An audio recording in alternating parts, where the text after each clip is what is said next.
I want to talk tonight about invitations. And Lord, I'm going to call on you to help me out again, because I've got some gaps in my story, and I need you to help me fill them in. Okay?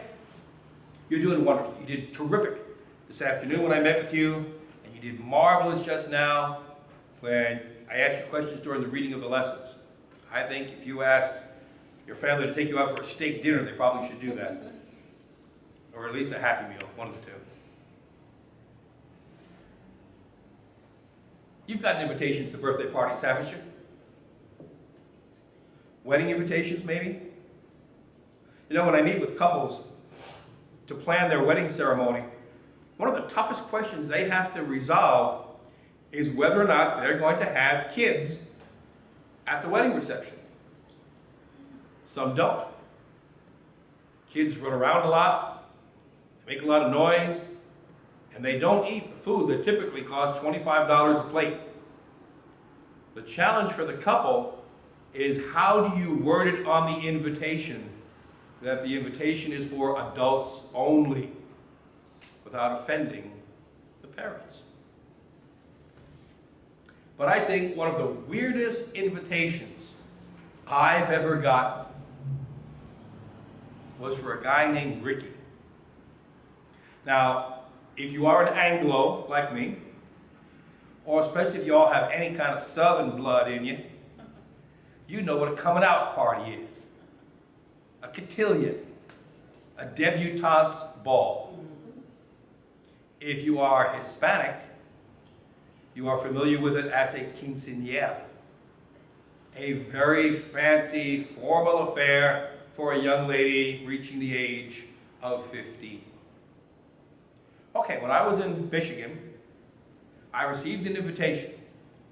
It was not to a coming out party, it was to a getting out party. Ricky had been in prison. He'd been convicted years before for armed robbery and grand theft auto. He was sentenced to 20 years in prison. With time off for good behavior, he was getting out after 13 years. His family was having a getting out party for him. They were going to go meet him at the prison and kind of like Jake Blues, pick up his brother and drive him back to the house where people could celebrate his freedom and his independence. Now, earlier today, when Lauren and I talked, we talked about, what group of people was it? The Shebrews, right? It was not. Not the Shebrews. The Hebrews, right? They were all guys. It was all guys, no women. Right? No, it was men and women. But they're called the Hebrews. And they were from the land of Israel. Right? We talked all about Abraham, got the call from God to come down there. Abraham had a son, Isaac. Isaac had two sons, Jacob and Esau. Jacob had 12 sons. The youngest was Joseph. And Joseph was like, I'm better than you guys. Kind of like Tom and Dick Smothers. Mom always loved you best. Jacob always loved Joseph best. What happened to Joseph? He got what? Sold? Like at a flea market? But you're pretty close though. So people were traveling by on their way down to Egypt, and the brothers sold Joseph to those people. And then they took his coat and they smeared it with chocolate syrup. No, that's Alfred Hitchcock. No, they smeared it with blood. And then they went and told their dad, Jacob, that Joseph had been killed by a wild animal. In reality, Joseph is now in Egypt. He has the ability to interpret dreams. He winds up in good with the king, the Pharaoh. He interprets the Pharaoh's dreams. 7 years of plenty, 7 years of famine. Pharaoh goes, wow, that's great. Joseph, I'm going to make you the governor of Egypt. You're going to be in charge of this. The famine comes. Everybody's starving. They go see Joseph, and he distributes the food for them. Who shows up to get food? His brothers, they came all the way down from Israel into Egypt to get food. They even brought the new brother with him, younger than Joseph. His name was Benjamin. And what did Joseph do to punk his brothers? Kind of like April Fools.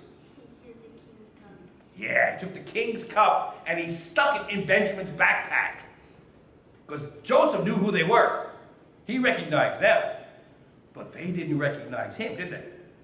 So they get ready to leave, and Joseph says, stop. Something's not right with this picture. You, little kid, you've got a bulge in your backpack. Guards, check his backpack and see what's in there. And it was Ignat's iPad, wasn't it? No. It was the golden cup from the king. And so Joseph said, you've stolen the king's cup. Chop off his head. And all the brothers said, no, don't do that. We've already had to tell our father once that one of our brothers died. If we go back and tell him that another brother is dead, it's going to break his heart. And what did Joseph say next? Neener, neener, neener. That's right, he did. He said, guess what? It's me, Joseph. You thought you were doing evil to me.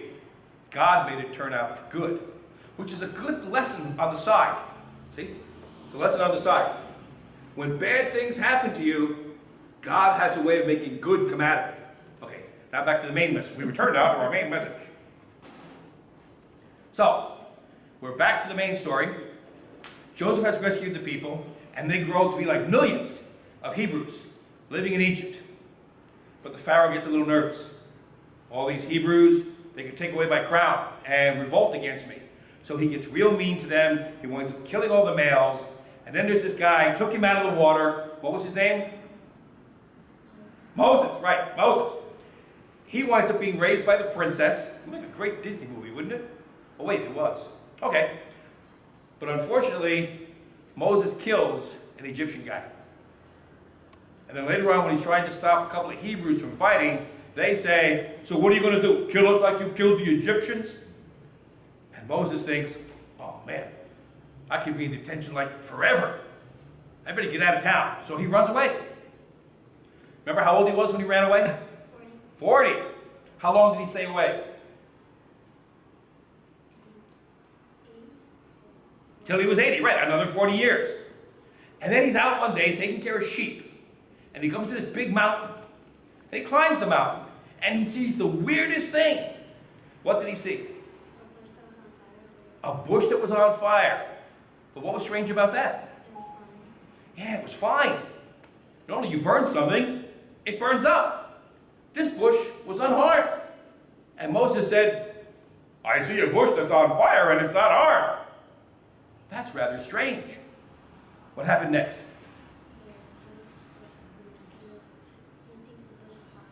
The bush talked to him. Moses, take off your shoes. You're standing on holy ground. I am the Lord. Sounds kind of like your mom when you get in trouble, you know? I want you to go to Egypt and set my people free. Well, to make a long story short, that's what Moses does. He goes down there, he goes into a contest with the Pharaoh, all these different Egyptian gods, and every time the Pharaoh brings out one of his gods, God of the Hebrews, does something to the Egyptian people, and finally the Pharaoh says, I can't take it anymore, you've done all these things to me, just go, get out of here, go on, scram, beat it, okay? In fact, here, take some gold and run away with that.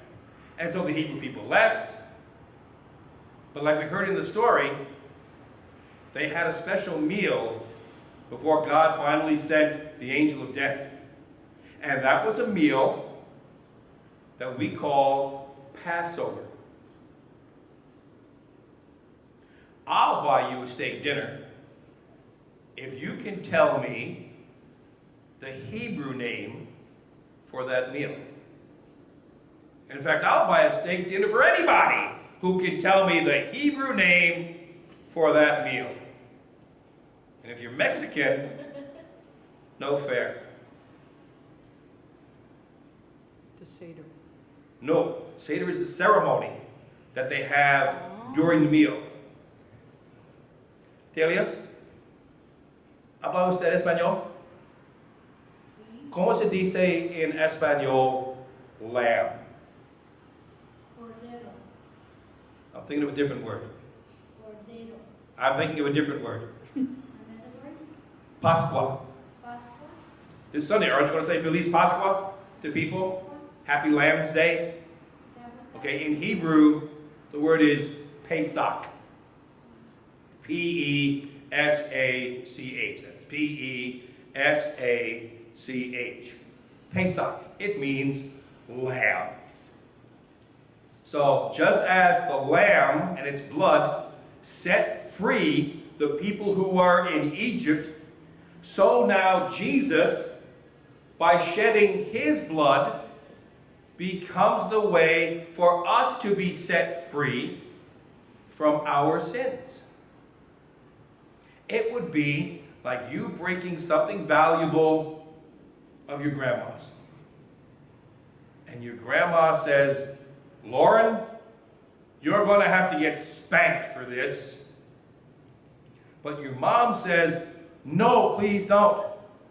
But your grandma says, I have to because she broke the vase. I told her not to run in the house. She was running in the house. She tripped. She fell. I don't care if it's an accident. My vase is broken.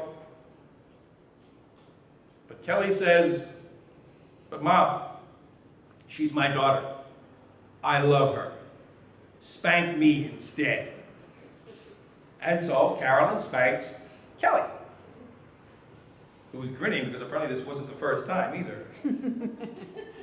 In the same way, when we disobey God and violate one of the 10 commandments, we deserve to be punished. But Jesus says, Father, hold on a second.